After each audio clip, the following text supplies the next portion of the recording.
Right, welcome to one of the latest cars added to Gran Turismo 7 with update 1.54. This is the Ford Escort RS Cosworth from 1992, and this vehicle is absolutely killer.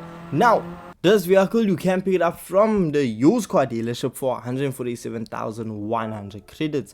Now that is a lot of money, but you are getting a lot of car because this is an inline 4-cylinder that is turbocharged, that produces 223 brake horsepower. It's 4-wheel drive. It only weighs 1,200 odd kgs, so it's rather lightweight, produces decent amount of power. It's all-wheel drive, and it comes with a load of history. So let's just actually take a look at that. So in 1992, Ford decided to swap out the Sierra RS Cosworth for the Escort RS Cosworth for the WRC campaign.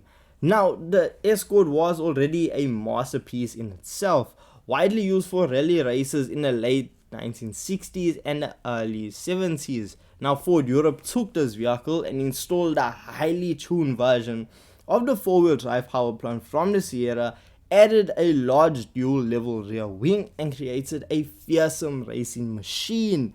Now, as I said, the engine is an inline 4-cylinder 2-liter twin cam engine built by Cosworth. Now at the time, Cosworth was building the F1 engines, so Cosworth was not meant to be messed with. So with that being said, the Ford produced a ton of power, and with the all-wheel drive system, it allowed it to put the power to the ground. So with that being said, let's see how it performs in Gran Turismo 7. So we see that this vehicle is coming up against classic 911s, a Mark III Supra, and vehicles of its era, but also the new Ford Focus ST. So that was just to show you now how Gran Turismo is really classing this vehicle, what vehicles is gonna be competitive for this car. And we see that when going around Kyoto Driving Park, it is very capable of actually beating its opponents. The vehicle has more than enough power to really make overtakes. The braking on this vehicle is really good. With it being all-wheel drive, we do find subtle hints of understeer, which is common in Gran Turismo 7, but it's not something that's gonna ruin your driving experience because the acceleration of the vehicle is really good, so is the braking, and so is the handling. So overall, in its standard form, the Ford Escort is not shabby at all. Now coming down the straightaway, we're doing about 190 kilometers per hour before we need to brake to go around the first corner. Now 190 is not anything that'll knock your socks off. It's quite good for a vehicle of its time frame, and well, honestly, it's not bad. Of course, we see modern vehicles also hit around that same mark when it comes to going down the straightaway. But when we look at lap times, we see that I set a fastest lap time of a 1 minute 59 second lap with the vehicle being built stock. So a 1 minute 59 from the vehicle being stock standard is not too shabby at all. But hey, we can improve it by heading on over to tuning shop. So in the tuning shop, we can now add all of our parts to just beef up this engine. Now in real life, we see tuning companies actually being able to take the same engine and get it to push out almost 1,000 brake horsepower. But in Gran Turismo 7, we aren't as lucky because we see that now with the vehicle being fully upgraded, we now have a vehicle that produces 436 brake horsepower and comes in at a weight of 994 kgs, just under 1,000 kgs, just under 500 horsepower. Kind of bummed about the power output. I was expecting around 550, so to end off with 436 is a bit disheartening, but hey, the vehicle is a lot lighter, so it means it should be a lot of fun when it comes to taking around the circuit. So now, if we head on over to GT Auto to see what customization options we have for it, we see that the vehicle does come with a wide body kit, which just stretches out the existing wide body that the vehicle already comes with. Then For front bumpers, we see that we have two options for a front bumper, which is just lips. Now type B actually removes the original lip, and type A just adds a more obnoxious version of said lip. Then we have one option for a side skirt. We have two options for a rear diffuser. The first one being a simple D badge, and then type B actually adding a diffuser.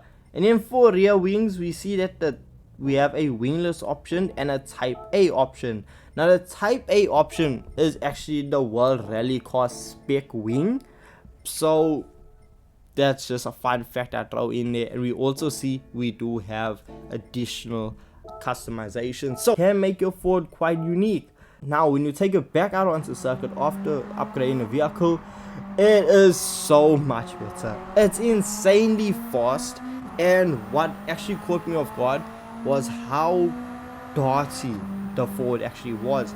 It's so point and shoot. The steering input is immediate. Now coming down the straightaway, we're doing about just under 240 kilometers per hour before we need to slam on the brakes. And the thing is, the brakes more than adequate enough to slow us down to make us around the first corner.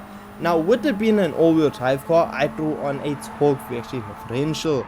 Now this should be key, because I saw when I had the power split 30 went to front and 70 to rear, I found the rear end stepping out a bit more than I would have liked. So I knew, okay, I need to tweak it. So when I found myself having 40% going to front and 60 going to rear, it was so much quicker. It was a lot easier to control, because for some reason it feels like the rear end on this vehicle is extremely light. So what I would go in and do is actually add a ballast, which I know it will hurt the performance of it, but by putting extra weight on the rear end, it should keep the rear planted and actually make you set faster lap times. I know you gotta make a sacrifice, but it's strange how it's gonna work out, because if you can just set faster lap times, more consistent lap times, you are overall gonna be a lot faster than a vehicle that is a bit lighter. So that is just a tip if you do feel the vehicle is a bit all over the place. But genuinely, the Ford Escort is so fun to drive, and it's just so rewarding. Now the thing is, I don't really see this vehicle being a car that I'm going to be using for, let's say, money grinding, for example, but it is a good vehicle.